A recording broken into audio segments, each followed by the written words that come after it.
आज पूर्ण मुंबई में चर्चा चल रही है, पूरी मुंबई में दीवार पिक्चर चल रहा है और सब लोग बोल रहे हैं कि भाई भाई मिलेंगे या बिछड़ेंगे। मला आज या ठिकाणी एवढाच प्रश्न विचारायचा आहे की अरे बाबा, तुमच्या छोट्या भावानं तर नेहमीच मनाचा मोठेपणा दाखवला।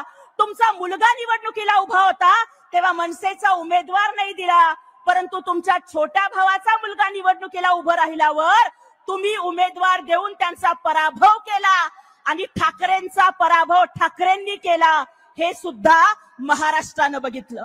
राज साहेबांनी तर मनाचा मोठेपणा दाखवून उभाठा तुम्ही दवाखान्यात असताना तुम्हाला स्वतः गाडी चालवत ते घरापर्यंत घेऊन आले, पण आपल्या छोट्या भावाचा मुलगा गंभीर आजारी असताना तुम्ही त्यांचे नगरसेवक फोडले।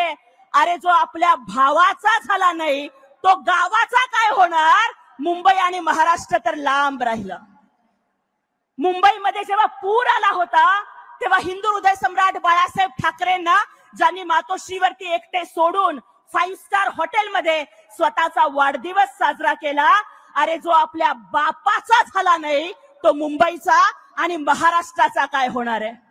त्यामुळे दोन भाऊ जरी एकत्र येत असतील त्यांना शुभेच्छा। और जब ये भाई हमारे लाडले भाई से पूछेंगे कि हमारे पास ठाकरे आडनाव है, हमारे पास मातोश्री है, हमारे पास सहानुभूति है, हमारे पास गद्दार फिद्दार खंजीर अंजीर है, तुम्हारे पास क्या है? तेव्हा एकनाथजी शिंदे साहेब सांगतील ताठ मानेनं, मेरे पास लाडली बहीण है।